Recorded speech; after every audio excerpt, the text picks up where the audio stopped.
Sarah's going to share her screen, and like I said, there should be a link to this presentation in the chat. But welcome. It's great to be with you today. So we'll just go ahead and I'll review our agenda for this time together. And it looks like, there we go. So on slide 3 is our agenda. We're going to review a little bit of the redesign process, which is design thinking and the 4 disciplines of execution. We didn't make those up. Those are processes that exist in business and innovation that we have applied to education. We're going to talk about lead and lag measures.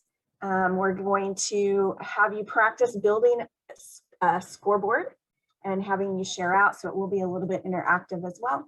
And then we'll have some closing and questions. So with that, I'll turn it over to Jay.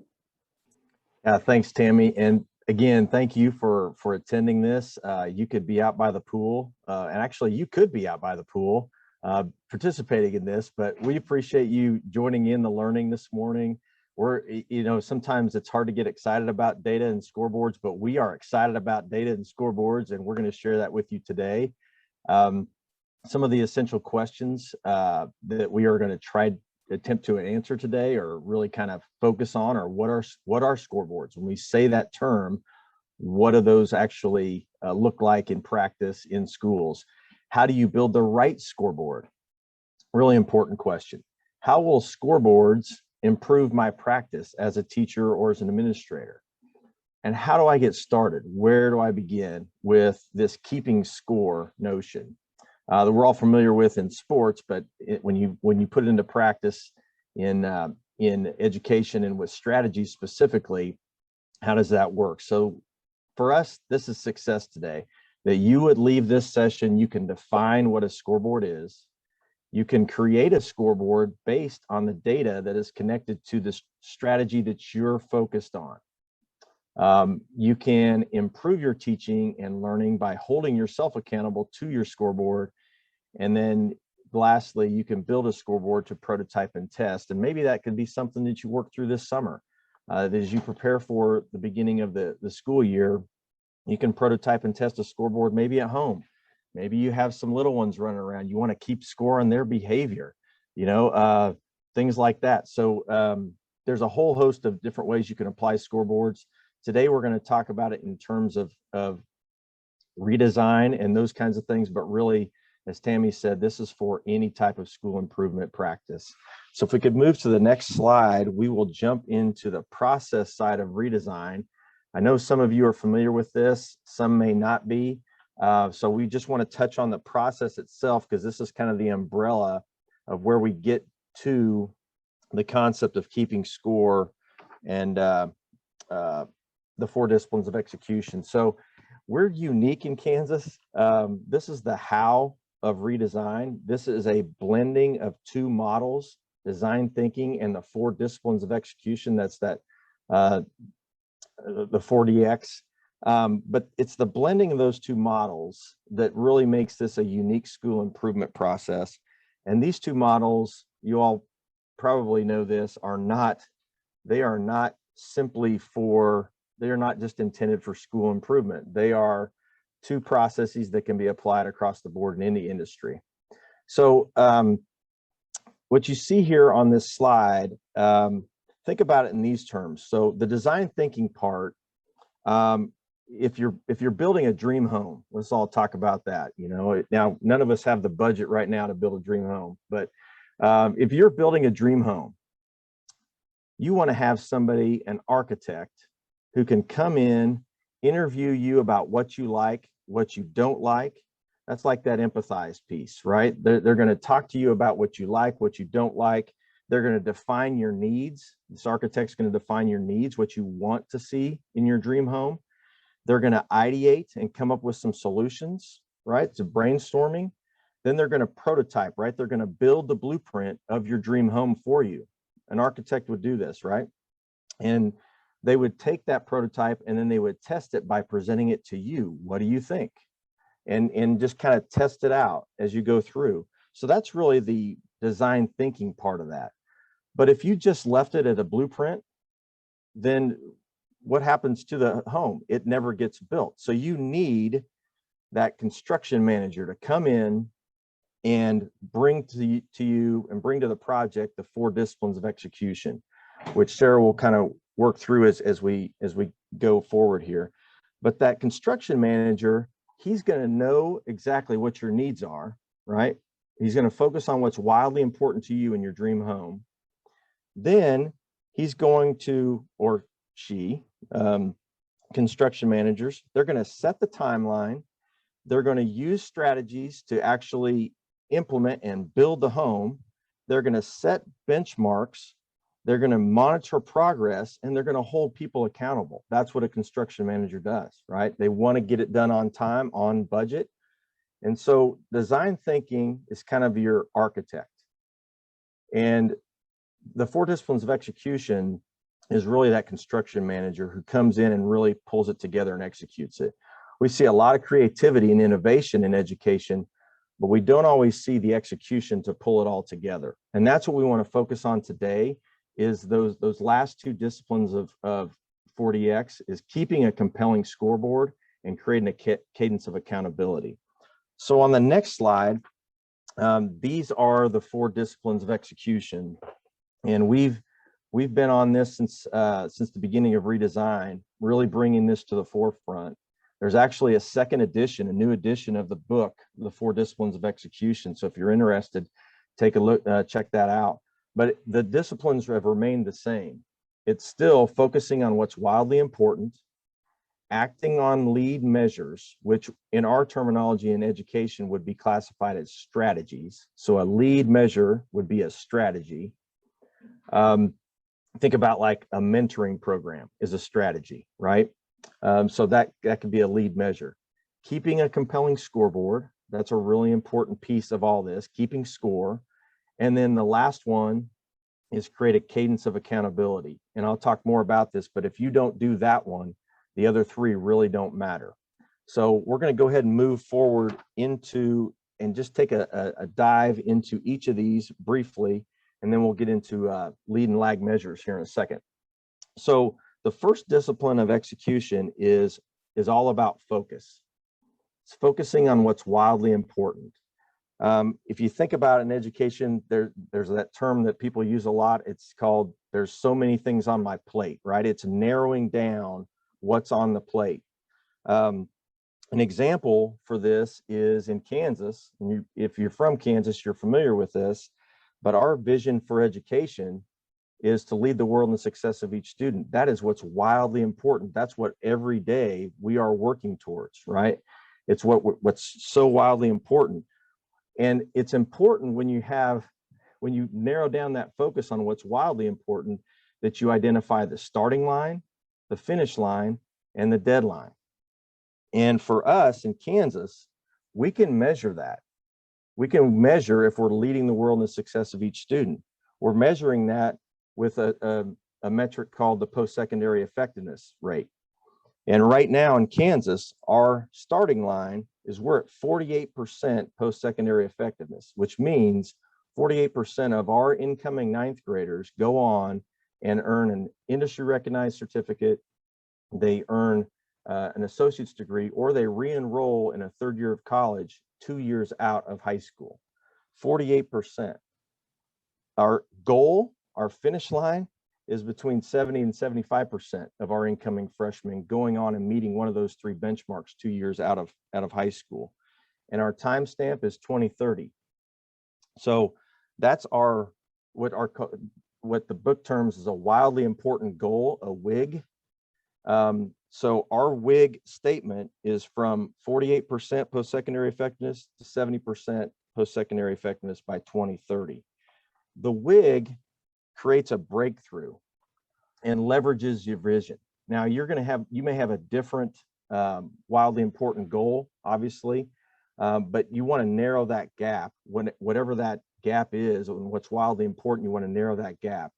And also when you're building out and thinking about what's wildly important, think about what, not how.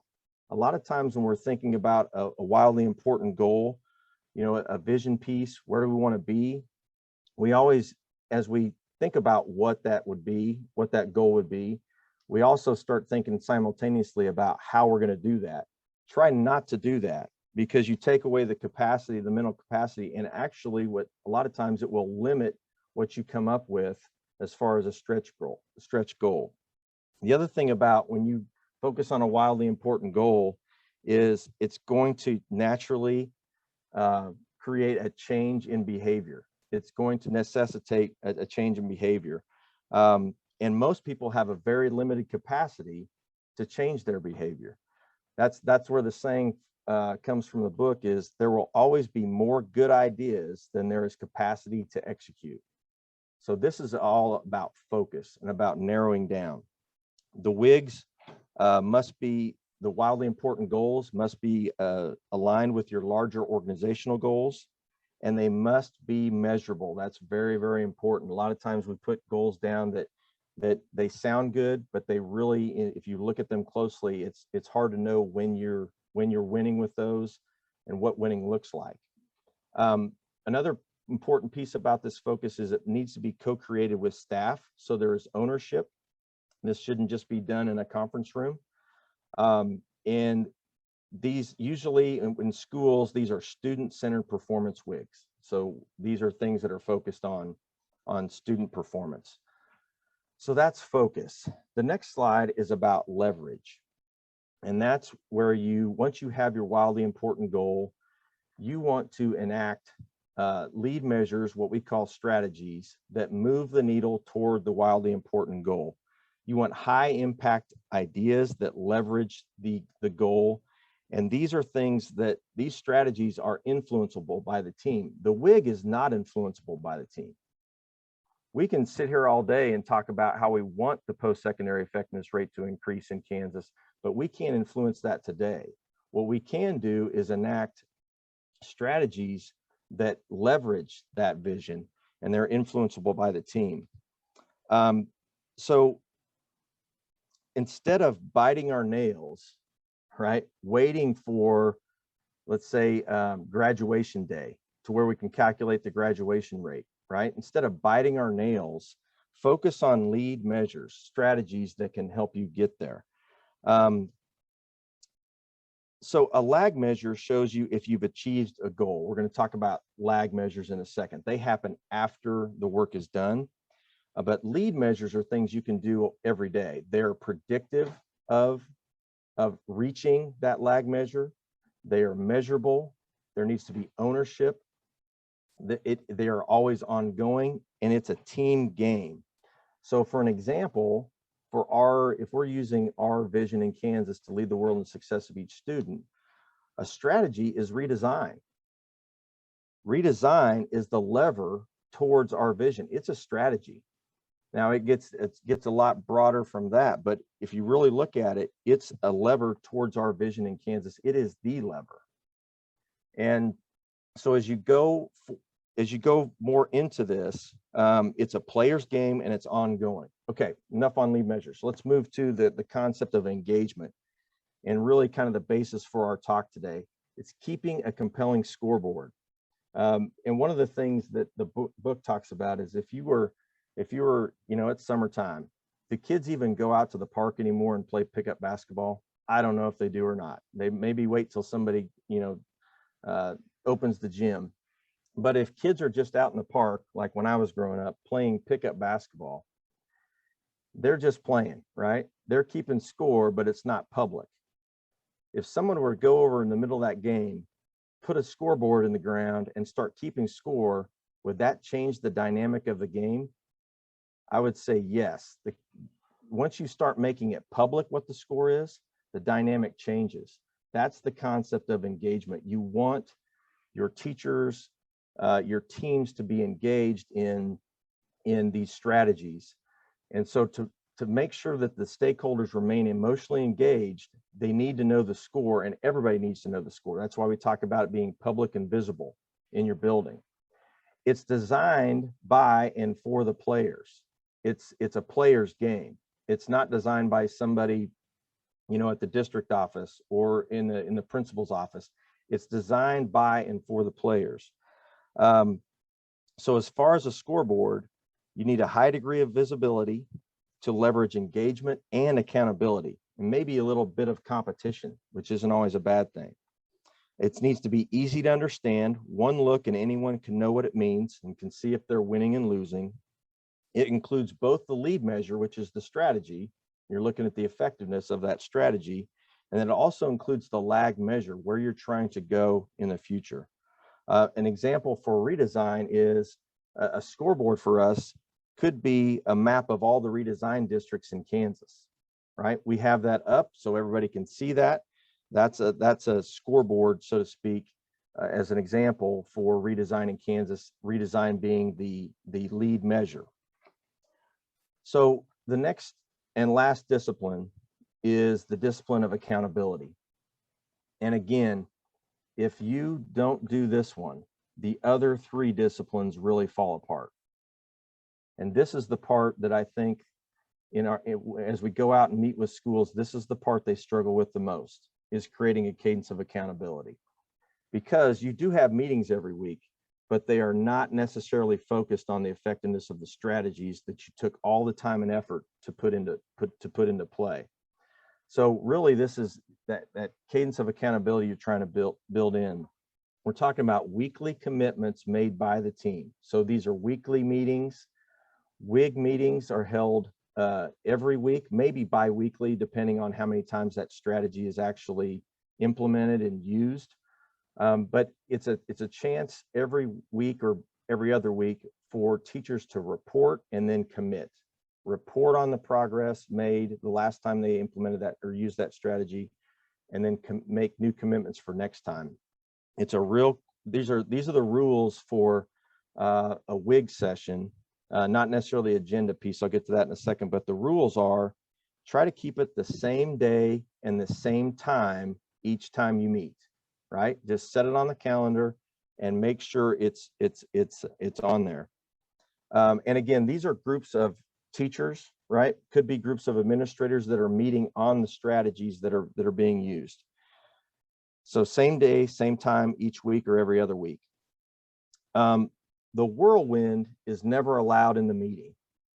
Okay, so the whirlwind is all the things that have to take place in a school, and the whirlwind is, it's very large in schools. You could get caught up in the whirlwind and do things all week just to maintain the whirlwind. But what we're talking about is making time for what's wildly important. And so you have to carve out time out of the whirlwind. So the whirlwind is never allowed in these meetings. Don't talk about, Johnny really struggled with this concept, or I'm trying to get in touch with these parents and it's not happening. Those are the things that stay out of this WIG meeting. It's really focused. And these WIG meetings are no more than 20 minutes, 20 minutes. And this is the agenda. Everybody goes around and accounts for what happened the last time they used that strategy. They review the scoreboard to look for trends and analyze that scoreboard. And then they make a plan and make new commitments for the next time they're going to do that strategy. This is not sexy content. This is just hardcore execution. And again, we can't stress enough the importance of creating that cadence of accountability if you really want to improve. An example from us for redesign is our Monday morning project team meetings. Those are our accountability meetings. We square away some time. We haven't always done this, but we square away some time where we can look at the survey results from our PLCs, right? That's a strategy is our PLC for redesign. We can look at those results and account, review, and plan. So with that, I'm going to turn it over to Tammy, and she's going to talk about lead and lag measures. All right, thanks, Jay. So one of the things about lead and lag measures is, they both start with L, and people sometimes get them confused. And so we're just going to talk a little bit about what lead measures are and lag measures. Your lead measures are your strategies. It's the if I do this, then that will happen. So it's that if. It's aligned certainly to your lag measure, but it's what are you going to actually do? I like to think of it this way, my lag measure, my goal might be to lose 10 pounds, right? my lead strategy might be to eat fewer calories. That might not work. So I might have to go back and redefine my problem and choose a different strategy, like exercising more. Or I might need to do a combination of strategies to meet that lag measure.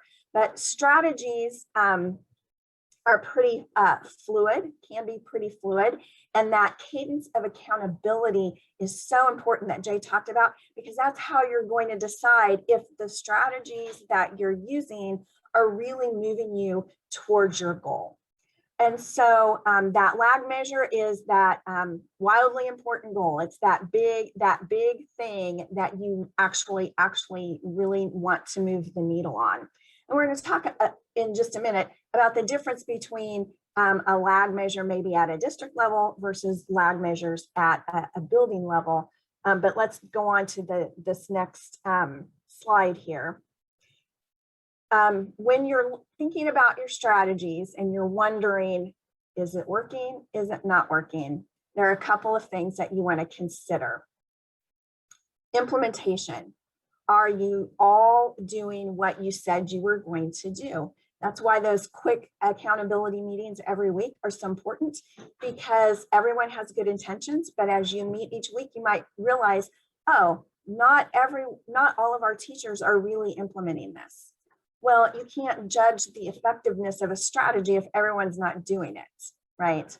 And then if everyone is really doing it, then you're looking at that impact. Is your data staying the same all the way? Is it measuring growth? Are you seeing trend lines go down? So definitely those accountability meetings are super important. You're looking for implementation first and then impact. And, don't be afraid to take on those implementation challenges because sometimes things just don't get implemented. And instead of waiting around to wait and see if everyone's going to be really comfortable implementing, that could be where some really targeted coaching might need to happen, or maybe some hard conversations with people about why they aren't implementing, or trying to figure out what additional training might they need in order to really implement well. So on this particular one, if you want to think about your lag measure as that big rock that you're really trying to move, your lead strategies are predictive, right? So sometimes what we see is that it's hard for schools to find the strategies that would really align to their lag measure. We see schools, we primarily work with redesign schools. We see schools create and come up with some really robust goals, and then they struggle to either find strategies that will really impact that goal, or they take on so many strategies because they seem really cool and fun and neat, and then those strategies really aren't aligned to any goal. And so regardless of whether you're a redesign school or not, your strategies, we don't have time to implement every single thing that's cool and fun. We need to be implementing strategies that are aligned to the goals in your school and in your system. So one of the things that when we're talking about these strategies as they're connected to design thinking, and you can flip back if you want, we won't, but you could, to slide number 6 when we're talking about the design thinking and the 4 disciplines of execution, is that sometimes you have to circle around and figure things out again. And so there are strategies that might be good to do, but then there are strategies that really need to be tested, right? And so strategies that are good to do might be indirectly related to a goal. Couldn't really pinpoint that particular strategy is what's moving the data for that goal, but it might be kind of loosely connected and it's still a good idea. That kind of a strategy might be positive in nature and it wouldn't cause any harm. You could start it at any time and you really don't need a lot of training to do that. These kinds of strategies are really not worth your time or the effort to scoreboard. And so one of a good to-do example that I thought of when we were planning this was implementing second chance breakfast, right? Kids miss that breakfast time early on before school. They have that second chance to grab a quick, sack lunch breakfast.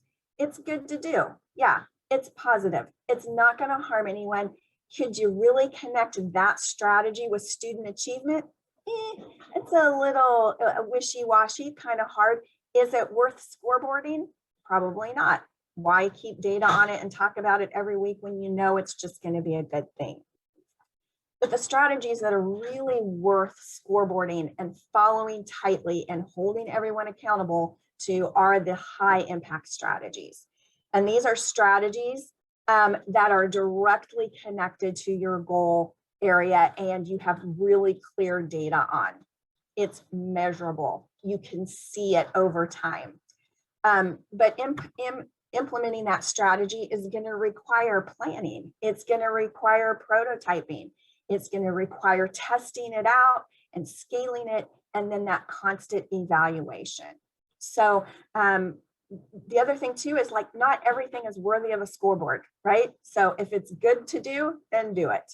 But if you need to connect it to a goal and you're really wanting to move those goals, then it's definitely worth taking the effort that Jay outlined to really prototype, test, collect data, build your scoreboard, and talk about it because it's wildly important.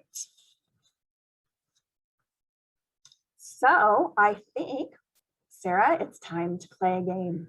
Yes, so we've had some great content shared with us this morning. And so one thing that we're going to do is kind of after each segment, use a Menti as a way to just get your input and feedback and to help us transition. So if you would get out another device like a cell phone, if you want to open another tab on your computer, whatever works best for you. I find that using my phone is just quick and easy.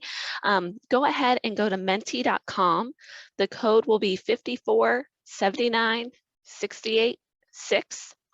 And we will go ahead and we're going to play a quick game. So I'm going to switch over to Menti. Again, that code is 5479686. The Menti code will also be on the slide at the very top once it's in present mode.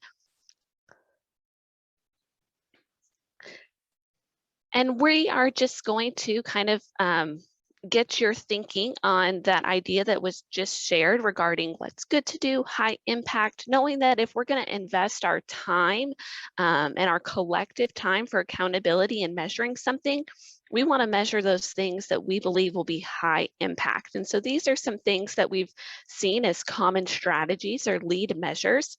And so we would love you to just kind of see, where do these fall on that scale? Which of these would be worth measuring and holding yourself accountable on with a scoreboard? So go ahead, go to menti.com, 5479686, and we'll get some ideas. Good to do, high impact, tiered intervention time, brain breaks, second chance breakfast, homework help, SEL-based morning meetings. What are our thoughts?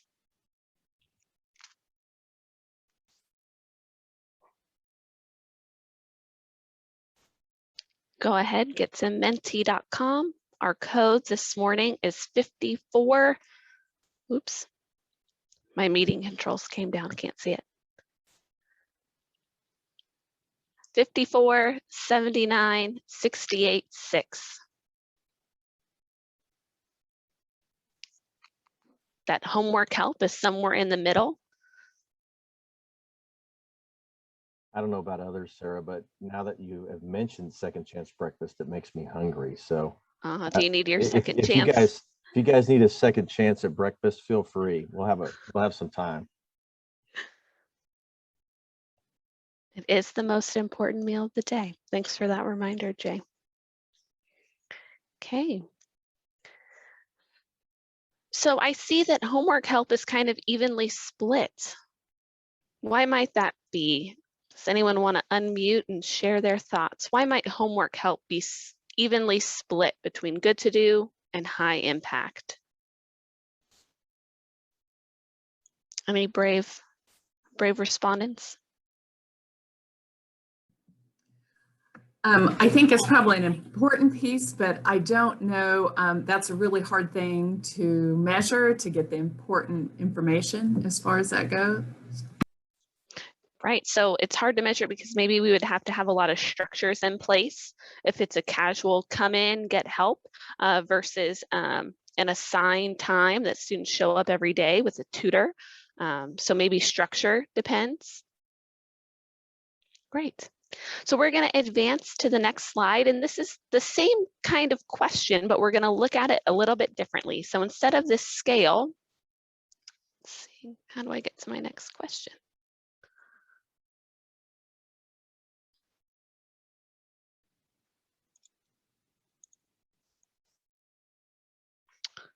There we go. We're going to look at it through an impact and effort chart. So we've got 4 more, and it'll just kind of have you rate them. Choice boards, a calming room, project-based learning, job shadowing.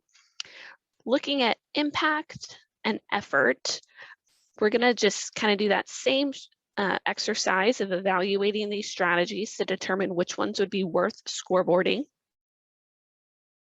Go ahead and rate these 4. Their impact and their effort.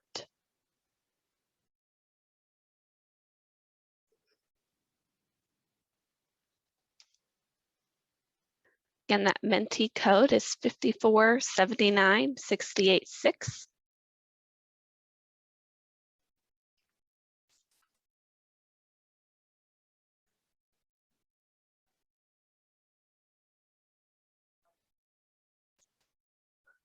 We'll be rating choice boards, calming room, project-based learning, and job shadowing.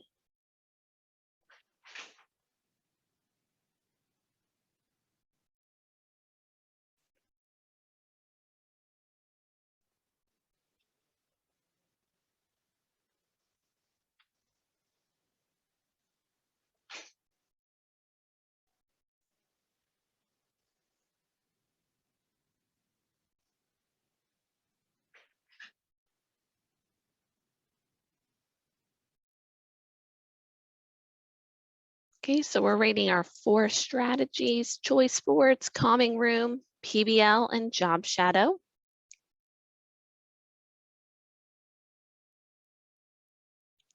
See that calming room is moving over just a little bit.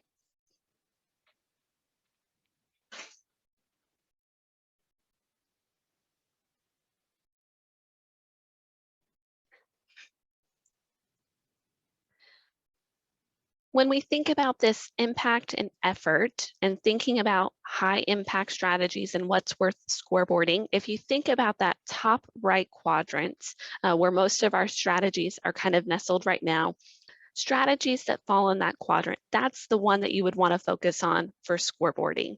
If it's something that might have some impact but doesn't take a lot of effort, that might be your good to do. Low impact, low effort might be something that you say, we've got a really full plate, we'll let that thing slide. If it's taking a lot of your time and not having impact, that might also be something you want to scoreboard.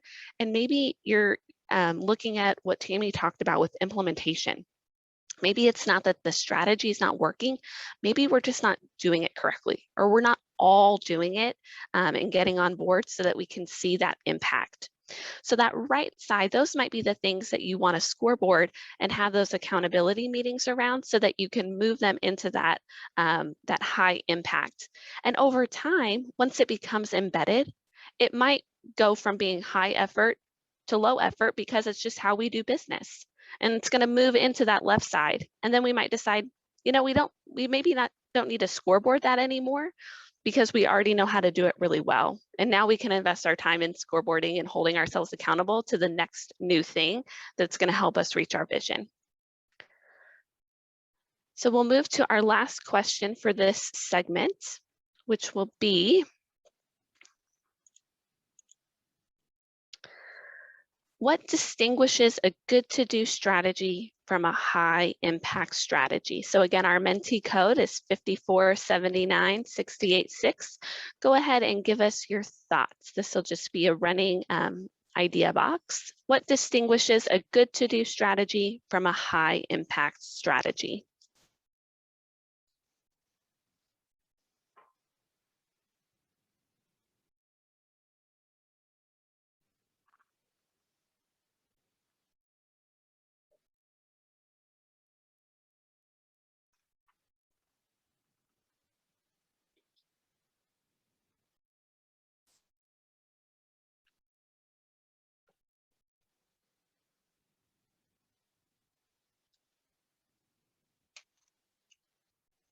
Clarity of goals, I like that. Is it connected to your goals and your vision?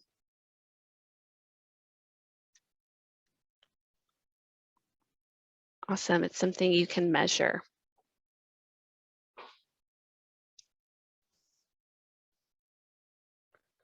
Well aligned to your lag, confident that you'll impact those results. It clearly leads to your goals and vision. Measurable again, awesome.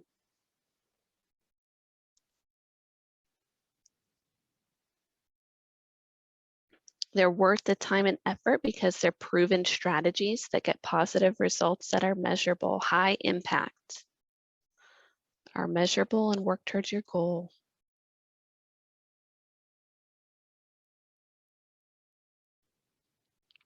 Right, quick wins versus ones that need ongoing data and planning, perfect.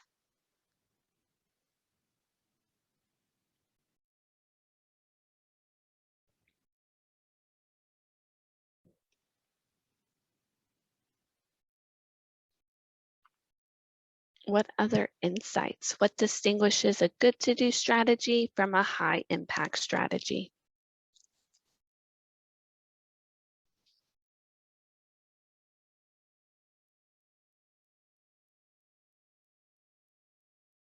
Good to do is exactly that. Good for culture and students, but not always measurable. Yep, impact the learner for the long term. I like that. Great. Well, we will jump back on Menti here a few more times, but we are going to switch back over to our PowerPoint and dig into the next little segment.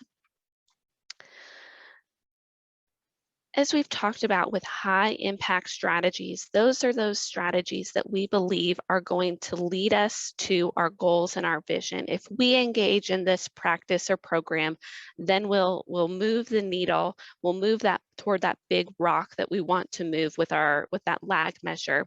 And so when we're thinking about high impact strategies, we encourage our schools to think about strategies that are safe enough to try. And I saw Jay use that phrase in the chat.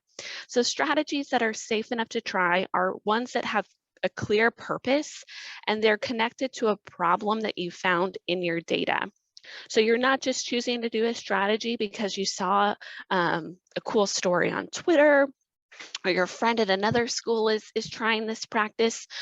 You're choosing a strategy that you believe will move the needle on the data that you're examining. Strategies that are safe enough to try are supported by educational research. So again, you want to make sure that you're doing your due diligence in finding strategies that you believe will be high impact. And then as you're keeping score and holding yourself accountable, you're engaging in action research in your own setting. So as you're engaging in that research, make sure you know the benefits, and the possibilities and the downfalls. And that's why you create that clear prototype. And that's why you have that plan and those accountability meetings to make sure that you're implementing that strategy the way it's intended to be implemented, and that you can then clearly know that that impact you are or aren't seeing is valid. Make sure that there's data, that there's resources available to help you through that process. And again, strategies that are high impact, that are safe enough to try, are measurable. So that's that key piece. If you can't think of a good way to measure it, it might be on that left side of the impact and effort quadrant. And we want to focus on keeping score and holding ourselves accountable to those high impact, high effort strategies, those ones that are going to really move the needle where we want it to go. And so as Jay talked about with focus, when we're focusing on what's wildly important, we know our starting line, our finish line, and our deadline. And so when you're thinking about that high impact strategy, you have to know your starting line. As you're keeping score, score from what? Are you starting at 0? Are you starting at 50% of students are failing? Where are you starting? So in order to make progress, you have to have a starting line. You have to know your baseline data. And we know that sometimes when we're starting to employ a strategy, we might not have the exact baseline data that we ultimately are going to want to measure, and that's okay. Sometimes we'll employ a strategy because we want students to be more engaged, and we have a really great plan for how we're going to measure engagement, but we haven't done that before. So what could we look at for engagement? What existing data might we have that we can use as a starting point, and we can still keep score on as we're shoring up the new data that we're going to collect with that new engagement survey that we're creating? And so having that baseline data, knowing your starting line for your strategies is really important so that you can tell on that scoreboard if you're winning and losing. If you don't know what you're starting from, if you're starting from 0 or if you're starting from 10, it's really hard to know when you're looking at that scoreboard how much of a difference that you've made. And so we're going to kick it back over to our mentee. And we're just going to kind of do a quick brainstorm. If we are implementing strategies, what baseline data might we have? And so with this, it's going to form a word cloud, which means you just need to enter a word or a very short phrase. If I was going to implement the strategy of mentoring, what baseline data might I be looking at? What might I want to move the needle on? How would I know that, oh, you know what? When looking at this piece of data over here, mentoring, that's what's going to help. So let's think, what baseline data could we use for mentoring?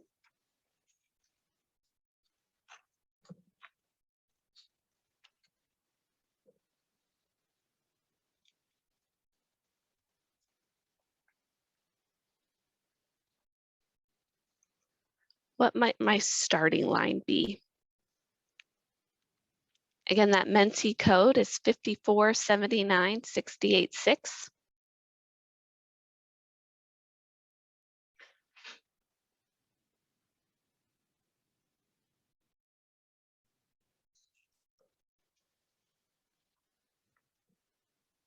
A behavior screener, great idea. Needs assessment, engagement data, goal setting, attendance, observations, number of meetings. How many interactions are we having with kids one-on-one? Maybe we know that. Maybe that's what we want to move.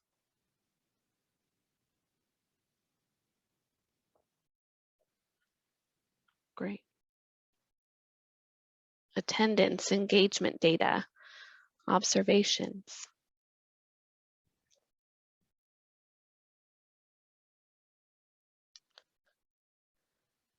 So when thinking about baseline data, remember it's something that we currently have a metric and a number on. So if I was wanting to move the needle through mentoring, what data would I be moving? What could I start with? Attendance could be a great one. Student engagement data or goal setting, are we doing that or not? Maybe that's the metric we want to increase. We've got a few more of these, so keep those ideas coming. We're going to scroll through to the next one.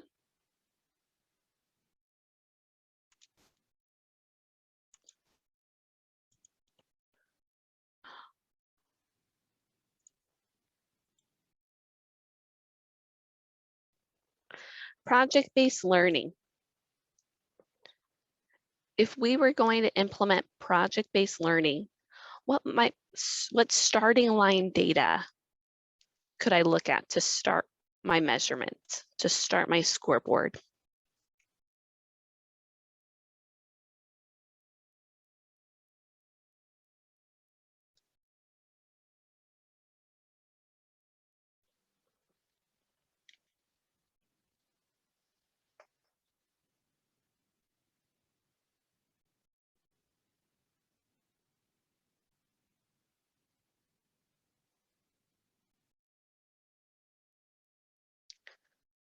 I know on Menti, it probably gives you a few opportunities to type in words. Don't feel like you need to type in to all of those. You can submit one, but if I was going to collect baseline data, what could I start with?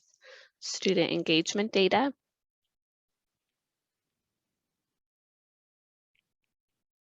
Grades.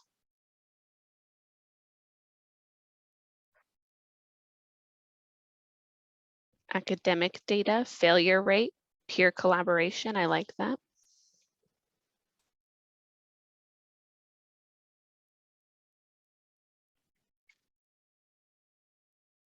Student interviews.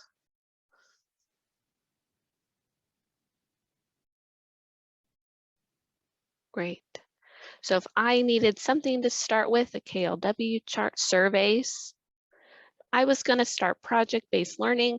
I could start my scoreboard by looking at any of these things: failure rate, grades, competency rubrics.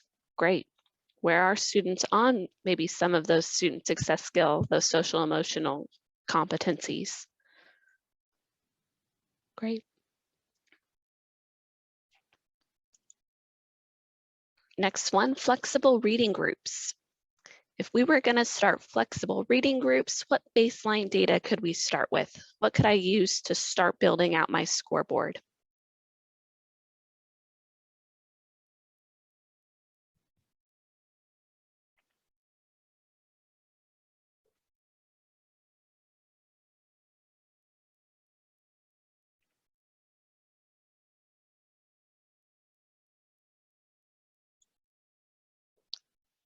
Screener data, MTSS, Lexia scores, great.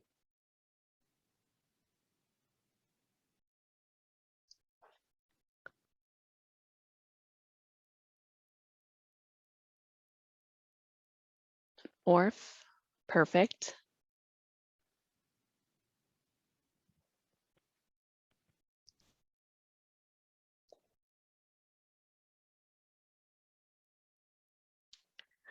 With this example in particular, and looking at the responses of screener data, MTSS data, built into that tiered model is collecting data, looking at it in a timely and consistent, regular fashion, and making adjustments. That's what this process of scoreboarding, of staying accountable, teaches and reinforces. So this practice that we have established through that MTSS, that screener, that's a strong process that when we engage in those 4 disciplines of execution is made better, but we can also apply that out to other high impact strategies that we're doing within our school. So with these flexible reading groups, looking at that screener data as your starting line, or that MTSS data as a starting line, is a great place to start. And as we're moving students in and out of these groups, we're continuing to update that scoreboard based off that screener data. And in those accountability meetings, we're able to make those timely and appropriate adjustments. I think we've got 1 or 2 more examples. Daily social emotional lessons. If I was going to start implementing this daily SEL time, what baseline data, what starting line data would I want to move by engaging in this practice?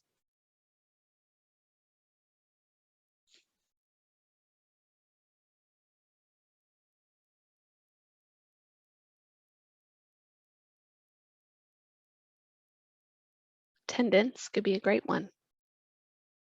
Behavior reports, office referrals, behavior data, awesome. What else?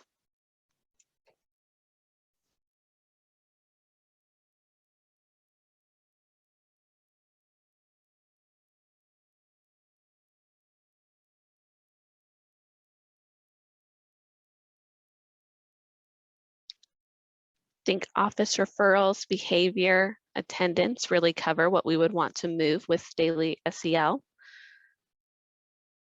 Those SEL screeners, perfect.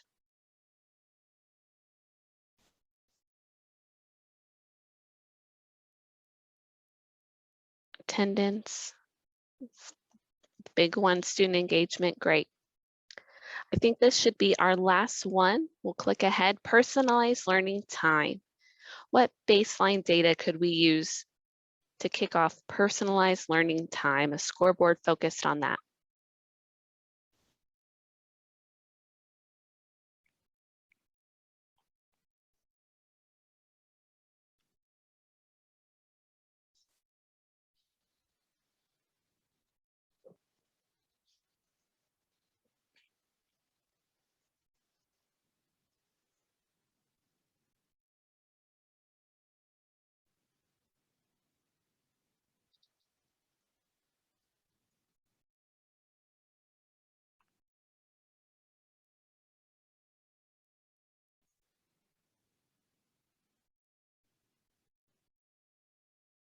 Competency rubrics again, I like that. Post-test data.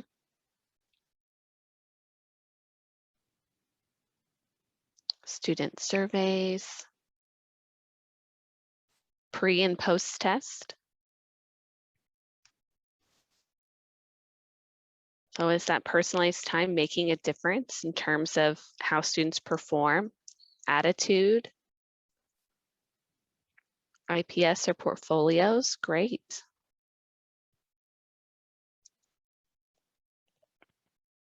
Awesome.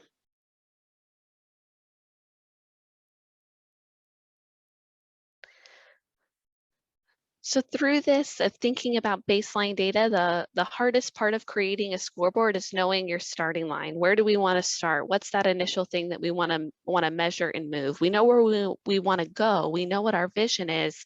How are we going to get there? Creating that lead measure, that scoreboard, knowing that data that we can look at, figuring that out is usually the hardest part. And so we've gotten lots of great ideas. So we're going to go back over to our presentation. And I'm going to turn it over to Jay. He's going to walk us through some examples. Yeah, thanks, Sarah. And it was so great to see so many wonderful responses on baseline data. Schools really struggled with that, so it's great to see you buying in and digging in on some of those ideas.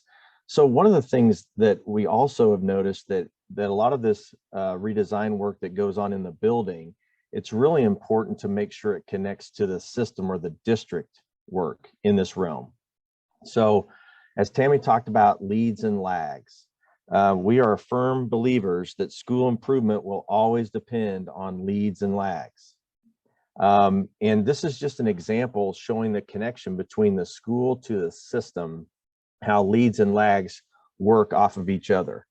So one example would be maybe you have teachers using advisory time and they have lessons that they're implementing maybe through Zello. I know Zello has quite a few lessons in there.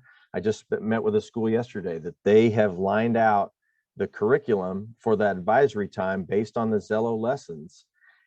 So that's their lead. Their strategy is for those advisors to work with students through those lessons.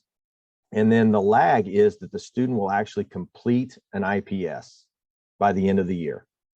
That's a great example of a lead, something you're doing daily, maybe weekly, but then the lag that happens at the end of the year, after the work is done. Well, how does that connect to the system level leads and lags? Well, a lead for the system would be students actually completing their IPS, right? That's a lead. That's a strategy for at the system level. The lag for that could be maybe we want to be recognized in the STAR recognition system for all this great work that we're doing in IPS. Another lag could be we want to be 5% above our predicted rate for post-secondary success. So that's just an example of how you start with leads at the school level and how it connects all the way up to the lag measures for a system. So on the next slide is an example of at the high school level, just this connection between leads and lags. So, and this is an actual school in Kansas. We love this scoreboard. You can see it in a moment's notice. You can see if you're winning and losing. It's easy to adjust. It's easy to understand. But that first dial is a lead measure, and that's that they're having conferences. They call them brag conferences. I don't know what they stand for, but it sounds really cool. but they have advisor brag conferences. And so this is an instance of implementation. Everybody is doing that. They had to ensure that everybody was having the advisor brag conferences first. So they're measuring implementation. That's their lead. That leads to the students completing their IPS to a level, maybe at the end of the 9th grade year, into the 10th grade year. They had different levels of IPS to complete for students. That was their lag. So you can see the individual plan of study benchmarks how many were complete at that moment in time. So those two work together. In the next two dials to the right, they implemented student-led conferences in this school. And so as a lead as they began these student-led conferences, they actually had the advisors of the students for the student-led conferences. They were the ones that booked the parents to come in and do the student-led conferences or participate in the student-led conferences. So that was their lead measure, that they're booked. They had conferences booked. And then that leads to their lag goal of attendance. They wanted to increase attendance at parent-teacher conferences, basically. And you can see that the attendance rate, while not where they want it to be, they're at least measuring that. That's a focus. So there's just a high school example of leads and lags, how they work together. So I'll turn it over to Tammy. Thanks. So here would be an elementary example. So at the school level, a lead measure might be student scores on formative assessments in Lexia and all of the work that would be going on with Lexia, which would lead then to the lag measure of student performance on interim assessments. Then when you get to the system level, the lead measure, the lag measure at the building level is the lead measure at the system level, looking at student performance on interim assessments, because that is predictive of the lag measure of student performance on summative assessments, Kansas summative assessments. And so the elementary scoreboard example here, this one, they're actually tracking 3 things on one scoreboard. They're tracking social emotional learning, such as did teachers complete the lessons? So they're looking at that implementation. And they're also looking at our students staying green throughout the day. In the school, green is in the context of the zones of regulation. And so when a student is in the green zone, they're in a calm state of alertness, happy, focused, content, and ready to learn. And so their goal was to keep more students in green throughout the day. Their reading tracking that they're doing is our students advancing in Moby Max and accelerated reader. That's their lead. And then our kids meeting benchmarks as the lag. And then for math, for each grade, how well are students scoring on the introductory and end of chapter exams? So they're tracking those pre and post tests. It's clear, it's clean, it's de-identified student data. It's posted somewhere where the people who are playing the game can see the scoreboard. And it also, because it's visible, it prompts some conversations, and it's readily available for those accountability meetings.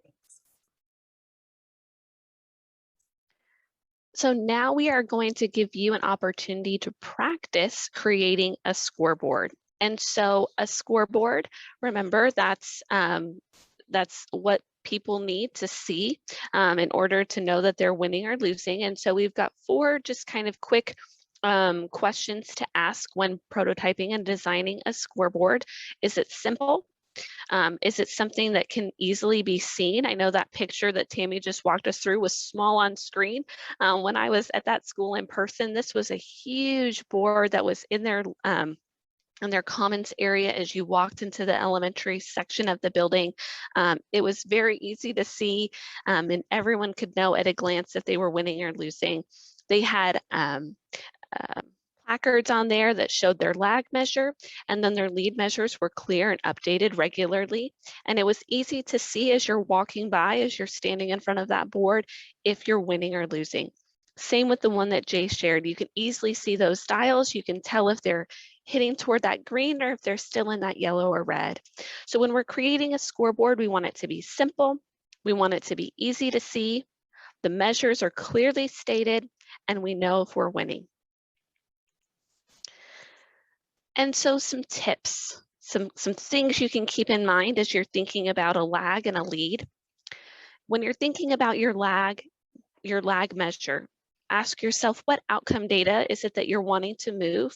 And what's the greatest need that's being highlighted in your data? So if you're struggling with thinking about lag, think about outcome.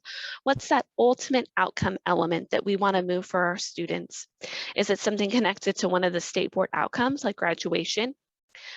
Is it something connected to the successful high school graduate like academic preparation? What is that ultimate data piece that you want to move? And then for lead, think about if it's a high impact strategy, how do you know it's high impact? And then when you're thinking about what to measure, make sure it's something, what's the simplest piece of data I could collect?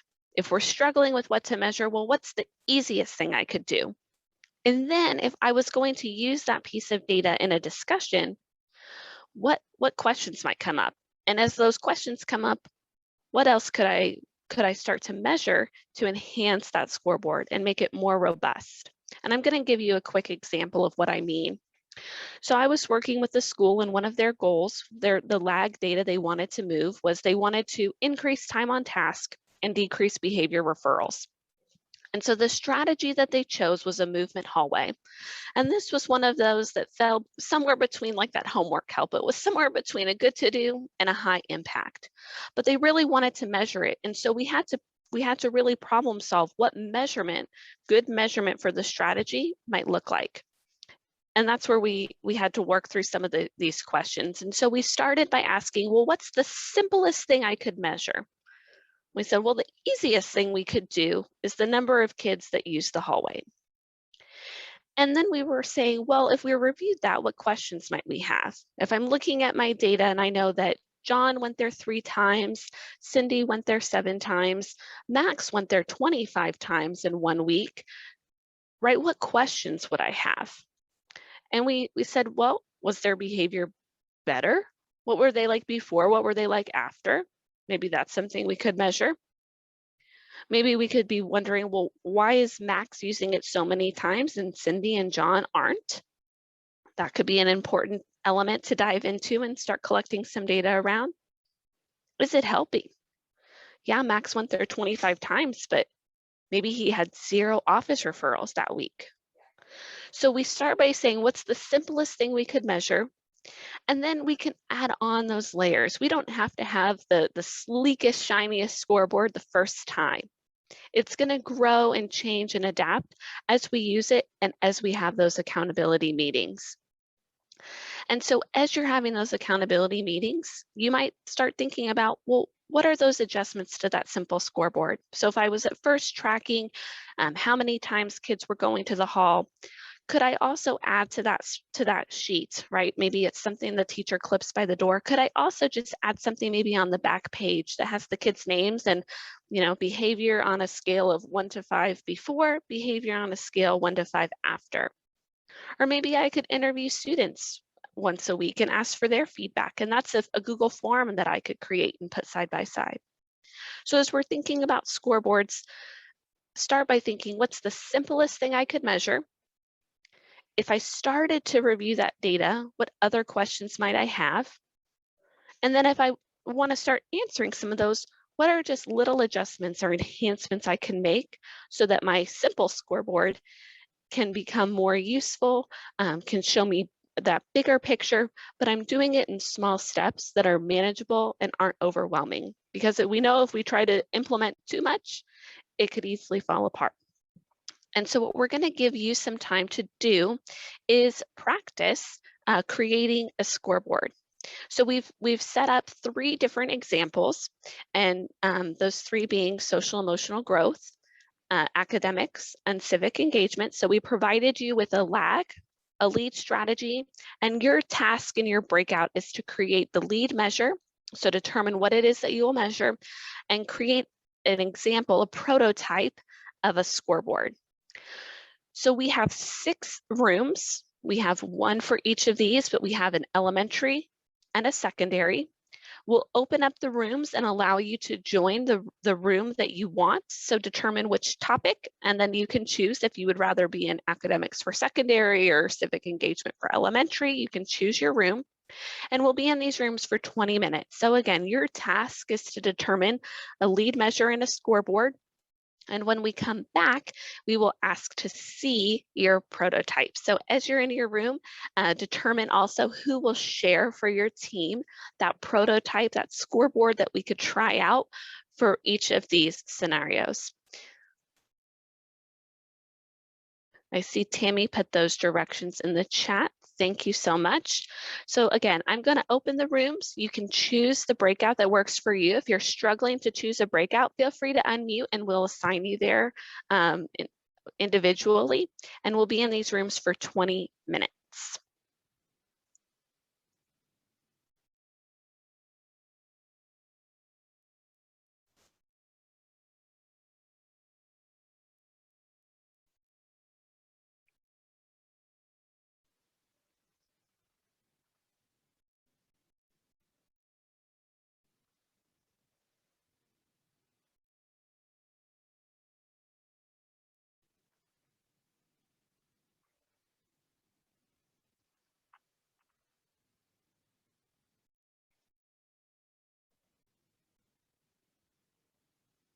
If you need help picking a breakout, just feel free to unmute and let me know.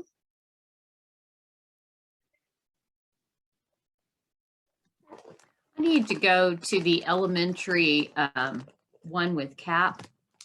I don't know how I get in there. Yep. Okay, You should thank have you. a request.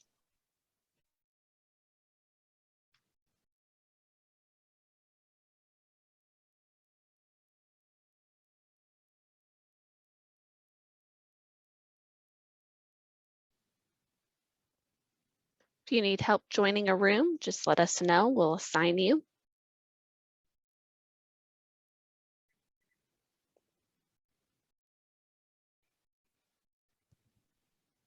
I'm trying to get into the academics elementary. Okay. Patsy. You should get an invite. Thank you.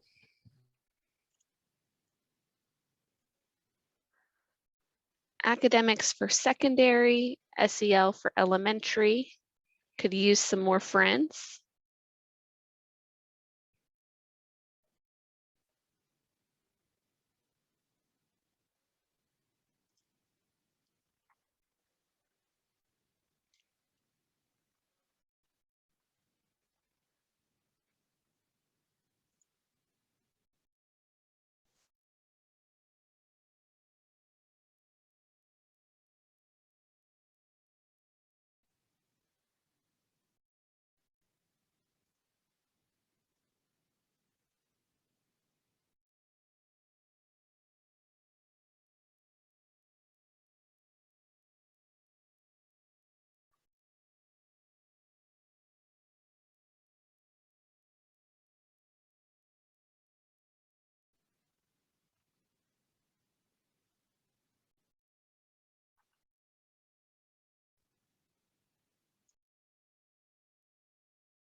Welcome back. Glad that you made it back. Our colleague Sarah, her computer decided to crash in the middle of this, so we're doing a little switching around on our side while she tries to reboot.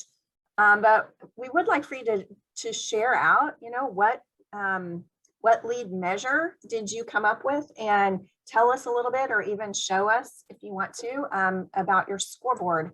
So we ended up with 3 breakout groups that were populated: SEL elementary, academics at elementary, and civic engagement at secondary. And so I'd love to hear from someone from the civic engagement secondary group. And if you have a volunteer, great. If not, I'll call on someone. So secondary group. I'll go ahead and get started. And we had a couple of people that joined in, and please step in and speak out on a few things. Here's the first observation that I had. It's hard to come up with good lead measures and trying to figure out how well those align back to the lag, your overall goal. And that's been a frustration from I know working with local staff here in my school system, is trying to figure out what are good examples of these. So your activity here just solidified it wasn't just us. It's probably across the board.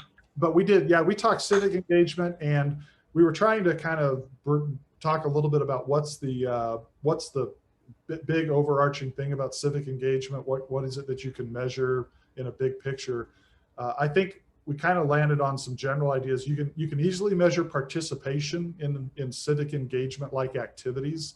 So whether that's a school-based project, which Stephanie and I spoke a little bit about some school-based projects that happen in our districts that we're in. And, it'd be easy to track attendance. You could track things like the number of projects completed. You could probably also do some perception surveys with your community, because these are all community-based projects, and you could ask your community things like your perception of either how things went, or what's your perception of students and their work ethic, and whatever it is you're looking at, I'm sure. The other thing that I shared was our local high school government teacher keeps track of voter registration. He wants to know whether or not his seniors, before they walk the stage in May, have they at least registered to vote. And obviously we don't get into questions of did you vote and who'd you vote for, or anything like that in any given election, but just the simple act of registration. So when a kid gets a voter registration card in the mail from the county clerk, it's a big deal in his classroom. The kids bring it, and it's something that they kind of celebrate. You can easily track that as well.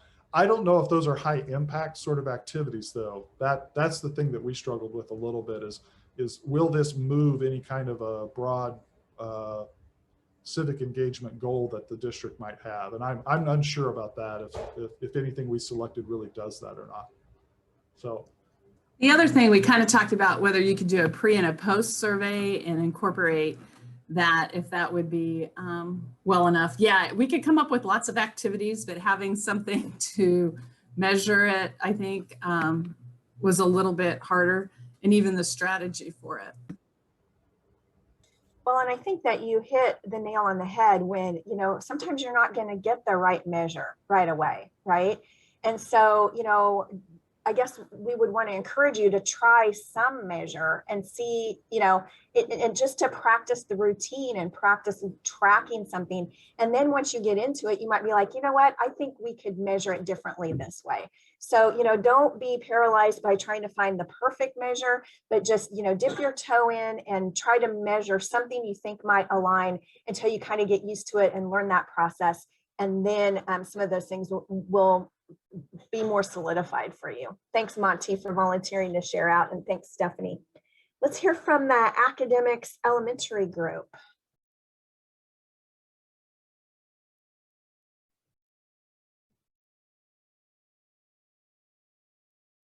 Let's see. I can call on people, but I don't want to. Okay, my name is Janice, and we talked about, it was a little bit harder because we were looking at comparing the CAP scores, your state assessment scores.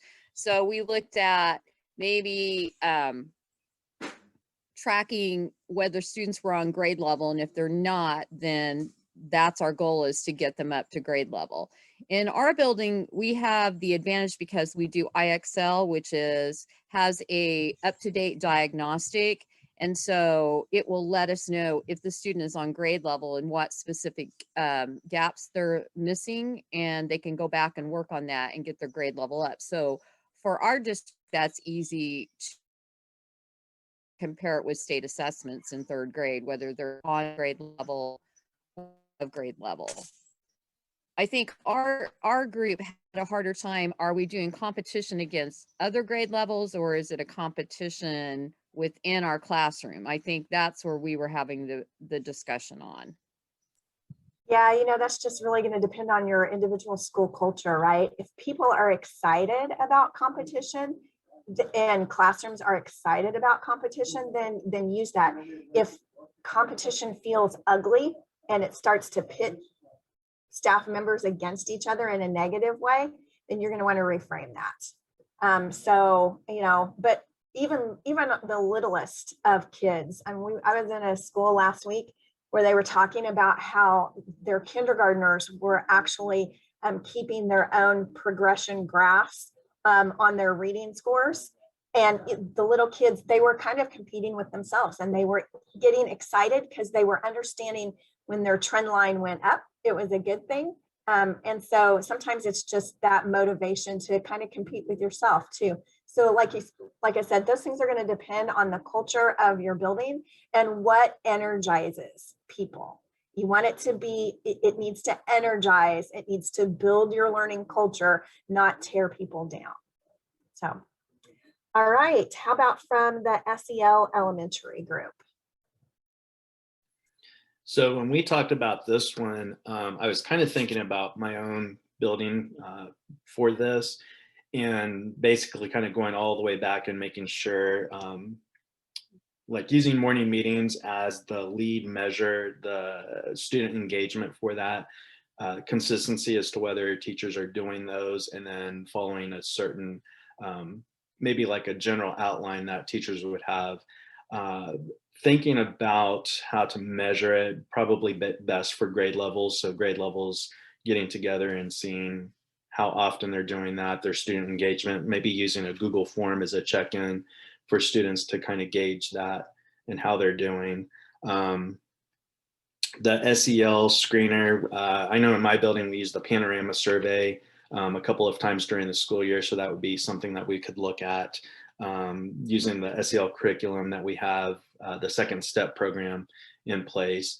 But I think just kind of thinking about my own building is I know some of those things haven't been used with fidelity. So I think even before using the scoreboard, we would have to make sure that those pieces are in place and that teachers are using them and using them with fidelity within the classroom. Yeah, you bring up that implementation piece, and like Sarah said, even with implementation, what's your starting line, what's your ending finish line, and what's your timeline? So many times in schools, I see implementation gaps that no one ever really addresses. They just hang around and wait for all the teachers to buy in. There needs to be a timeline, and it needs to be specific. And if people don't buy in, then that's a deeper conversation, certainly. But yeah, you're right. Without that implementation fidelity, you don't know whether what you have works or not. One of the other things we've seen is schools really dig into this and start scoreboarding and those accountability meetings. They become a lot savvier on the kinds of products they end up purchasing in the long run. They start really looking at what kind of data will this actually produce for us and how might we use it. So we've seen a lot of changes in the way people are thinking about the kinds of products and services that they're willing to spend their money on and what they're not willing to spend their money on. So, well, thank you for those share outs. That was really great. And you're absolutely right. Sometimes it's hard to find the right strategy, or you find the strategy, but it's hard to measure. So, feel free to collaborate with other people in other schools and say, hey, how did you measure social emotional learning, or how did you measure this? Because, why reinvent it by yourself if someone else in our great state has something that's really working for them? Sarah's back, yay, her computer got rebooted. All right. So we've said this before, but here it is all in one place. That's really easy to remember. Your scoreboards, are they easy to understand? Can they easily be seen by the team? Who is the audience? You might have scoreboards that are just for your faculty, and there might be some that are more public. There might be some that are for students. What's going to really motivate people and get the work done? Does it show data related to the effectiveness of the strategy? And is it easy to update? Because, no one needs complexity. Just get started. Choose something, start marking it, get your routine going. And then as you learn it, you can create scoreboards that are a little more robust and useful. But why start this habit? If we could go on to the next slide. Well, Chris McChesney, the author of The 4 Disciplines of Execution, says, execution does not like complexity. The 2 best friends of execution are simplicity and transparency. Lead and lag measures are not going to have much meaning unless people can see them and they can see that data in real time. Chris McChesney also says, an example of that is bowling through a curtain is not much fun, right? So if you don't know what you're shooting for and you don't know how you did, it's not going to be that much fun. People perform best, students and adults, when they are emotionally engaged. And the highest level engagement comes when people know the score and they know if they're winning or losing, they know how they're doing. It's really just that simple. So let's reflect. You could go back to menti.com, 54 79 68 6.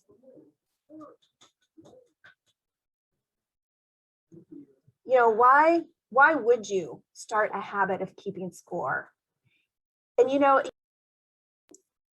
you might feel a little unsure of keeping score in your school building right just yet. Well, practice this summer. Keep score on something you want to improve on personally.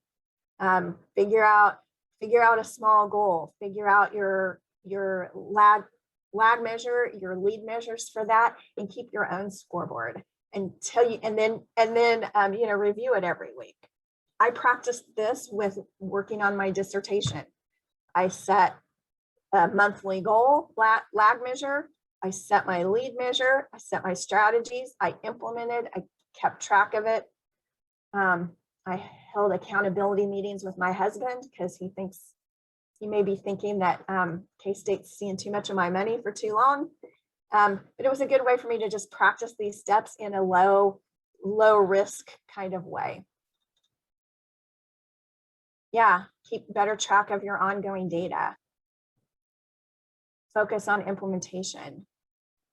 Show student progress, accountability. And it's motivating.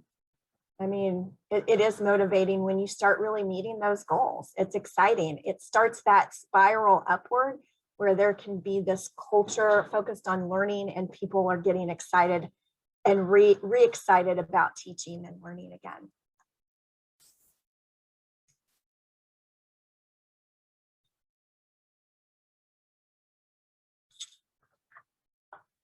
All right, well, you can keep those ideas coming here if you'd like, but I'll turn this back over to Jay. Yeah, thank you, Tammy. And a lot of things just come to mind as we've gone through this that schools have experienced, and again, ending with with discipline 4, staying accountable. That accountability factor is a big piece. And again, all that we've learned about today, if you can do all the great things with lead measures and lag measures and set those and have a great scoreboard, if your teams don't have time to meet on those for 20 minutes each week or every other week, then you won't get the results that you're really looking for. So just some tips on those accountability meetings, or what the book calls WIG meetings, wildly important goal meetings, is to keep these separate from teacher collaboration time. And I know, Monty, you asked earlier about how to get these started. Some of our schools, they used existing teacher collaboration time. Maybe they had a PLC model, but they squirreled away 20 minutes of that time and said, this is the agenda, this is the focus of these 20 minutes. And then they would, once they completed that, then they would go into their PLC, or maybe they had morning meetings, right? They created some new faction of time. So, but again, remember that these are short, they're very focused, they're around 20 minutes. It's all around 3 questions. What did you do the last time? Let's say it's mentoring, right? Mentoring is the lead measure. What did you do last time? with mentoring, and you account for that as a teacher. What was the result? So you review the scoreboard. And then what will you do next time? And that's where you plan and make new commitments. And that's the accountability piece. This is what I did last time. These are the results. And this is what I commit to this team to do next time. And then we'll talk about it when you come back.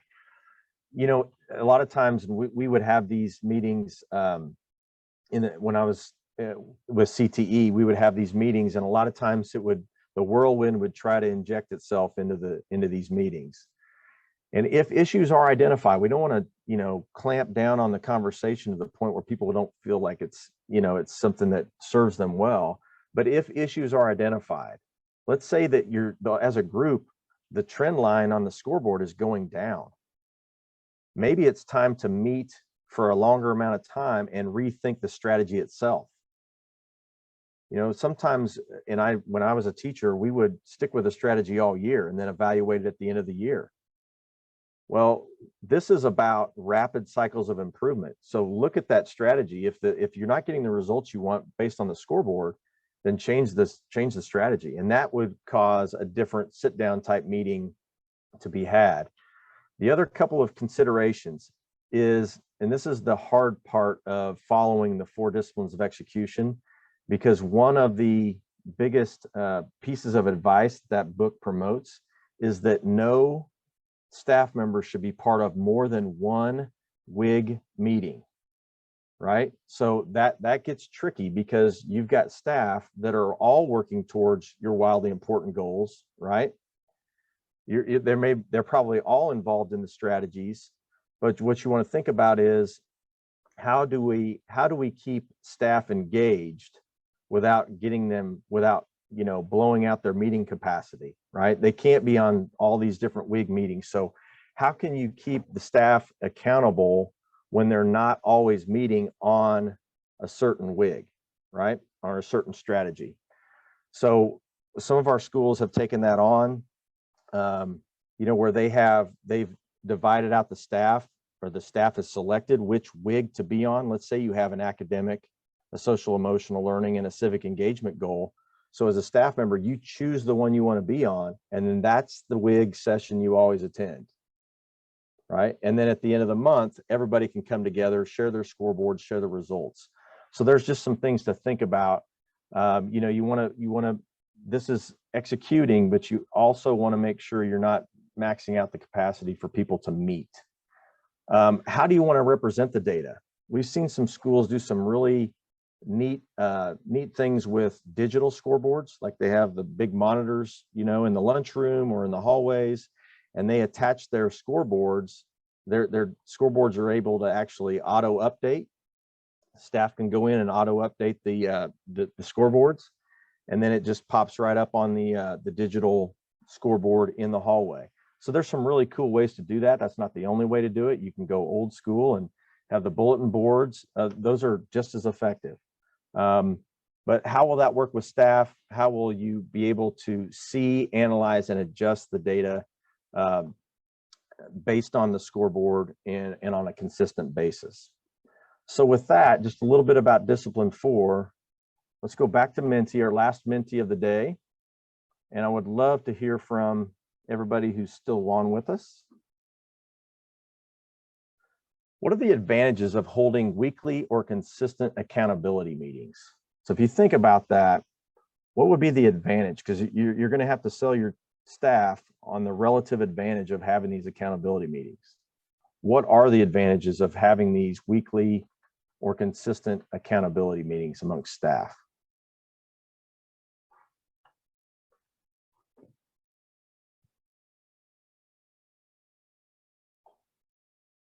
Absolutely, consistency.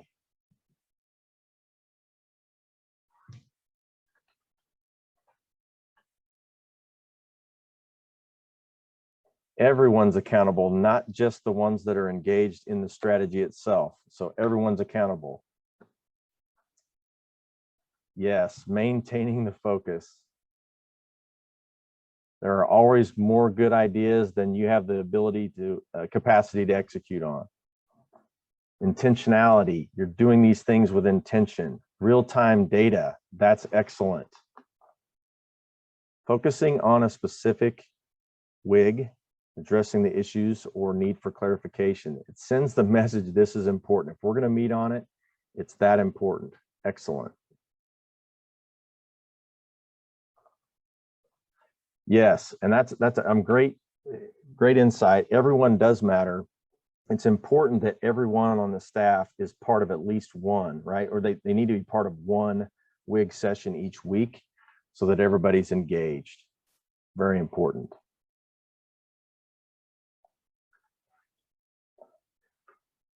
So I think you've highlighted the exact advantages that you would like to see. If you look at these terms that are listed here, everybody would like to see that in their buildings on a daily basis. And so that's why I think the key with this is that, you know, you set these lag measures, but no one will stay engaged if you only evaluate the strategies until you get to the lag measure, right? It needs to be all along the way. You're keeping people engaged, and accountability meetings and scoreboards are a way to do that. Excellent points. With that, we'll go back to our slides, and I think we'll let Sarah close us out. Oh, sorry, one more. Yep. There we go. So we just wanted to kind of highlight how keeping score really hits on some of those best practices. And these three came from Hattie's work on visible learning. And so that first one, if you'll click J, so we have three. So that first one is setting challenging goals. We know that when we set challenging goals, that's a best practice for students. We do have one more mentee that we'll get to in a second. I saw that question just pop up in the chat. So setting challenging goals, that's not just a best practice for students, but your WIG and your lead strategy, those are also challenging goals. And keeping score is going to help you make sure that you're working, that you're focused and working toward leveraging that challenging goal. The other best practice this connects to is that immediate feedback. You can look at that scoreboard and know if you're winning and losing. So we know that students, when they get that immediate feedback, it improves their success and their outcomes. And the same holds true for us. When we're updating that scoreboard, when we're getting that immediate feedback through the scoreboard, through our accountability meetings, it's going to improve our practice. And the third best practice that this connects with is mastery learning. So again, we know with mastery learning, that's working toward proficiency. And when you're monitoring, evaluating, and adjusting, using that data, you're holding yourself accountable, you're ultimately going to see that growth and that impact that you want to see. And so we're not asking you to do this because of any other reason, but we know that this is going to impact your teaching. It's going to impact student learning. And that's ultimately what we want to work toward as we lead the world in the success of each student. And so we'll go back to mentee for our final poll of the day. And this is our scoreboard. We set out our success criteria for this session, and we want to see if we won or lost this game, right? We want to know how we did in helping you meet these success criteria. So we'll ask you to go back to Many one last time on that code 5479686. And we just want to know, can you define what a scoreboard is? Do you know how to create one using data? Do you know how to improve by holding yourself accountable? And do you feel ready to create a scoreboard to test?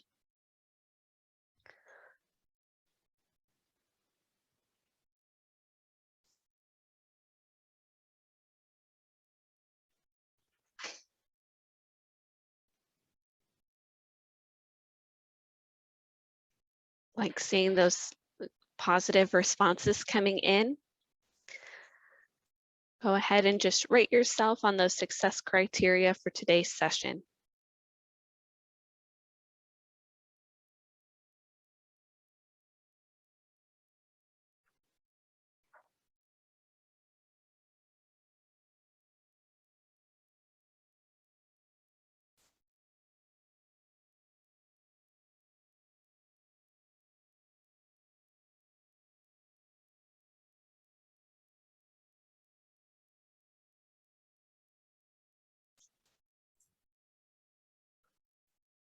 Okay, thank you so much for reflecting with us.